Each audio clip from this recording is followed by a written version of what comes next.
ఒక్కసారి కొమ్మూరి గోల్డ్ కి కాల్ చేయండి. తాకట్లో ఉన్న మీ బంగారాన్ని విడిపించి మార్కెట్ ప్రైస్ కి వాళ్ళు కొనుక్కుని మిగతా డబ్బులు మీకు ఇచ్చేస్తారు. 22 రోజుల నుంచి ఢిల్లీలోని జంతర్ మంతర్ జంక్షన్ వద్ద జరిగిన ప్రొటెస్ట్ అనేది తీవ్ర స్థాయికి చేరుకుందని చెప్పాలి. ఈ రోజు మనకి సిజేపీ సపోర్టర్స్ అందరూ కూడా ఒక్కసారిగా పార్లమెంట్ ని ముట్టడించినట్లుగా మనకి తెలుస్తోంది. సో అక్కడ ఒక హై టెన్షన్ వాతావరణం అయితే మనకు కనిపిస్తూ ఉంది.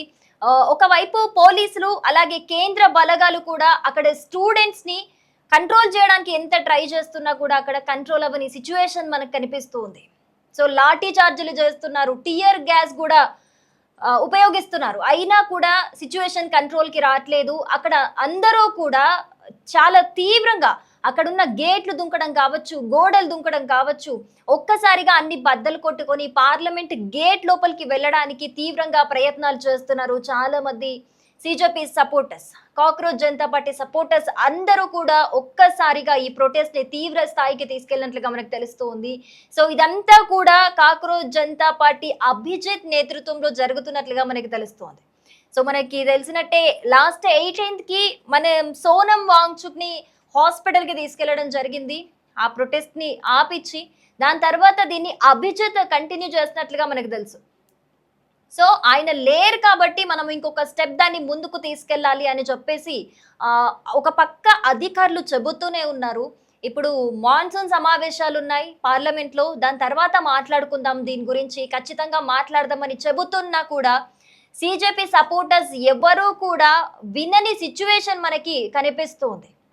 సో ఒకవైపు ప్రజలు చెప్తుంది ఏంటి అని అంటే, నిజమే నీట్ పరీక్ష విషయంలో ఎన్నిసార్లు తప్పులు జరుగుతుంటే, ఇన్నిసార్లు లీక్స్ అవుతుంటే ఇది నిజంగా సీరియస్ యాక్షన్ తీసుకోవాల్సిన అంశం. దీని మీద ఖచ్చితంగా ఇంత పెద్ద ఎత్తున ప్రొటెస్ట్ జరుగుతూ ఉంటే, ఇన్ని దీక్షలు నిరాహార దీక్షలు చేస్తూ ఉంటే ఎందుకు గవర్నమెంట్ రెస్పాండ్ అవ్వట్లేదు? ఖచ్చితంగా దీని మీద central educational minister Dharmendra Pradhan గారు రియాక్ట్ అవ్వాలి. ఖచ్చితంగా గట్టిగా మాట్లాడితే ఆయన రాజీనామా చేయాలని కూడా స్టూడెంట్స్ కావచ్చు, అక్కడ పేరెంట్స్ కావచ్చు, చాలా మంది డిమాండ్ చేస్తున్న పరిస్థితి మనకి హై టెన్షన్ వాతావరణంలో అయితే క్రిస్టల్ క్లియర్ గా కనిపిస్తుంది. సో ఇప్పుడైతే ప్రజెంట్ ఢిల్లీలోని పార్లమెంట్ గేట్ వద్దకి పెద్ద ఎత్తున సిజేపీ సపోర్టర్స్ అందరూ కూడా చేరుకున్నట్లుగా మనకి తెలుస్తుంది. సో అక్కడ సిచ్యువేషన్ కంట్రోల్ చేయడానికి కూడా పోలీస్ బలగాలని, కేంద్రం నుంచి కూడా బలగాలని ఎక్కువ స్థాయిలో మోహరించినట్లుగా మనకు కనిపిస్తూ ఉంది. సిచ్యువేషన్ చాలా చాలా చాలా సీరియస్ గా ఉన్నట్లుగా మనకు తెలుస్తోంది. సో దీని మీద చాలా మంది భిన్న అభిప్రాయాలు వ్యక్తం చేస్తున్నారు. ఒకవైపేమో ఏం చెప్తున్నారు అంటే, స్టూడెంట్స్ వాళ్ళ పేరెంట్స్ కూడా ఇన్నిసార్లు లీక్స్ అవుతున్నప్పుడు ఆబ్వియస్ గా ఖచ్చితంగా కేంద్రం నుంచి రియాక్ట్ అవ్వాలి అధికారులు, ఎడ్యుకేషనల్ మినిస్టర్ ఖచ్చితంగా రియాక్ట్ అవ్వాలి దీని మీద. అసలు ఆయనతోని మాట్లాడడం కంటే కూడా ఫస్ట్ రాజీనామా చెయ్యాలి, లేదా మమ్మల్ని ఖచ్చితంగా చర్చలకు పిలవాలి, ఇవే మా డిమాండ్స్ అని చెప్పేసి ప్రొటెస్ట్ చేస్తున్న వాళ్ళు చెప్తున్న అంశం. కానీ దీనికి సంబంధించి గవర్నమెంట్ నుంచి ఇప్పటి వరకు ఎలాంటి రెస్పాన్స్ అయితే రాలేదు. కానీ ఎందుకు అని మనం ఆలోచిస్తే గనక ఇంకొక వైపు చూసుకుందాము. ఇది జూన్ 28 నుంచి ఈ ప్రొటెస్ట్ అనేది స్టార్ట్ అయింది. స్టార్ట్ అయినప్పటి నుంచి కూడా ఈ ప్రొటెస్ట్ కి సోనం వాంగ్చుక్ గారు తప్పితే మిగతా వాళ్ళందరూ కూడా వాళ్ళ దృష్టిలో ప్రొటెస్ట్ అంటే వెళ్ళి తినడం, 3 పూటలా తినడం, తిని వెళ్ళి మధ్యలో బయటికి వెళ్ళి ఫ్రెష్ అవ్వడం రావడం, ఇది కాదు కదా ప్రొటెస్ట్ అంటే. వాళ్ళు తీసుకున్న ఒక అంశం మీద వాళ్ళకి సీరియస్నెస్ ఉండాలి. అండ్ ఇంకొక డెలికేట్ పాయింట్, సెన్సిటివ్ పాయింట్ ఏంటి ఇందులో అనంటే, ప్రొటెస్ట్ గురించి వచ్చి మాట్లాడినప్పుడు దానికి సపోర్ట్ చేసే వాళ్ళు ఎవరైతే వచ్చారో, అంటే లైక్ ప్రకాష్ రాజ్ గారు కావచ్చు, లేకపోతే ఉమర్ ఖలీద్ కావచ్చు, లేకపోతే ఎస్ఎఫ్ఐ వాళ్ళు, ఏఐఎస్ఏ వాళ్ళు, వీళ్ళందరూ కూడా మాట్లాడుతుంది. అక్కడికి వచ్చి ఎవ్వరూ కూడా నీట్ ఎగ్జామ్ గురించి కూడా ఎవ్వరూ మాట్లాడని పరిస్థితి, ఎవ్వరూ కూడా మాట్లాడలేదు. మీడియా కవరేజ్ చేస్తున్నప్పుడు కూడా వాళ్ళు అక్కడ మాట్లాడిన అంశాలు ఏంటి? అక్కడ భారత్ మాత ఉంది, పితా ఎవరు అంటే ఏంటి? భారత్ మాతకి మొగుడెవరని, లేకపోతే రాముడు గురించి, సీత గురించి, హిందుత్వం గురించి, లేకపోతే కాశ్మీర్ ఇండియాది కాదు, ఇలాంటి సపోర్టర్సే మాట్లాడింది ఇదంతా. ఎవరైనా అక్కడ నీట్ ఎగ్జామ్ గురించి, ఇప్పుడు ప్రొటెస్ట్ చేస్తుంది నీట్ ఎగ్జామ్ లీక్స్ గురించి కదా, మరి నీట్ ఎగ్జామ్ లీక్స్ గురించి ఎవరు మాట్లాడారు ఆ స్టేజ్ దగ్గరకు వచ్చి? అక్కడ జరిగిన కొన్ని అంటే విలేకరులు మాట్లాడిన దాంట్లో నీట్ ఎగ్జామ్ గురించి అసలు మీకు ఎవరికైనా తెలుసా అంటే కూడా నీట్ ఫుల్ ఫామ్ కూడా తెలియదు వాళ్ళకి. మనం ఇప్పుడు ఇంత అంటే అక్కడ మాట్లాడేదంతా కూడా దేశానికి సంబంధించి ఏవైతే చిచ్చు రేపే అంశాలు ఉంటాయో ఆ అంశాలని డిస్కస్ చేస్తున్నారు తప్పితే వీళ్ళు ఏ పాయింట్ తీసుకొని ప్రొటెస్ట్ స్టార్ట్ చేశారు అనే విషయం వాళ్ళు మర్చిపోయారు. అంటే ఒక స్టేజ్ కావాలి మాట్లాడడానికి, ఒక చిచ్చు రేపాలి, దేశ విద్వేషాలను చెలరేగిపోయేలా చెయ్యాలి, సిచ్యువేషన్ దొరికితే చాలు.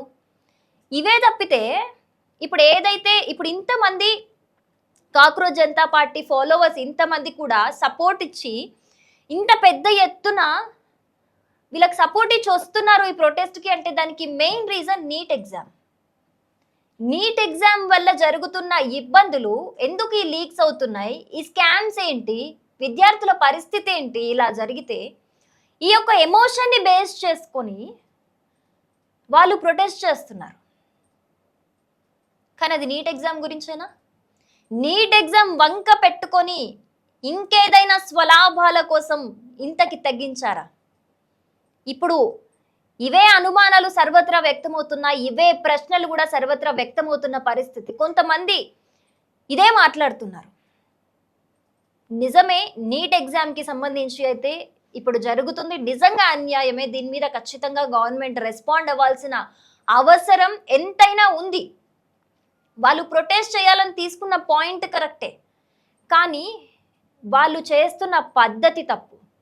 నీట్ ఎగ్జామ్ ప్రొటెస్ట్ చేసే ప్లేస్కి వచ్చి ఆ భారత్ మాత గురించి, రాముడు గురించి, సీత గురించి ఎందుకు వస్తుంది? అసలు హిందుత్వం అనే పాయింట్ ఎందుకు వస్తుంది? అక్కడ మాట్లాడాల్సింది ఏంటి? NEET exam. నీట్ ఎగ్జామ్కి హిందువులు, ముస్లింలు, క్రిస్టియన్లు ఇదంతా ఎందుకు ఉంటుంది?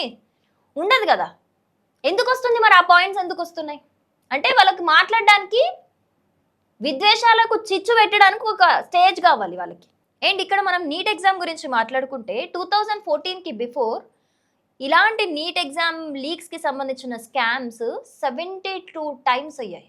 72 టైమ్స్. అందులో కాంగ్రెస్ గవర్నమెంట్ ఉన్నప్పుడే 55 టైమ్స్ జరిగింది. అప్పుడు ఎందుకు చేయలేదు? ఈ ప్రొటెస్ట్ అనేది అప్పుడు ఎందుకు చేయలేదు? ఇప్పుడు ఏదైతే అభిజిత్ అనే నేతృత్వంలో ఇదంతా జరుగుతుందో అసలు అభిజిత్ ఎవరు? Aam Aadmi party supporter. So ఇక్కడ మనం పాయింట్స్ అన్ని కలుపుకుంటే మనకి ఇక్కడే క్లియర్గా తెలుస్తుంది ఎందుకు చేస్తున్నారు. వీళ్ళు నిజంగా నీట్ ఎగ్జామ్ కోసం చేస్తున్నారా? నిజంగా జనాల కోసం నిలబడ్డారా? జనాలని వాళ్ళ స్వలాభం కోసం వాడుకుంటున్నారా? వాళ్ళ ఎమోషన్స్తోని ఆడుకుంటున్నారా? ఇక్కడే మనకు ఆన్సర్ దొరికిపోతుంది. కానీ నేను చెప్తుంది కంప్లీట్గా తప్పని కాదు. ఈ రెండు అభిప్రాయాలు కూడా జనాల నుంచే వ్యక్తమవుతున్నాయి. ఖచ్చితంగా దీని మీద ఇప్పుడు నీట్ ఎగ్జామ్కి సంబంధించి అయితే ఖచ్చితంగా గవర్నమెంట్ రెస్పాండ్ అవ్వాలి. రెస్పాండ్ అవ్వాల్సిన బాధ్యత కూడా central educational minister Dharmendra Pradhan గారి మీద ఉంది.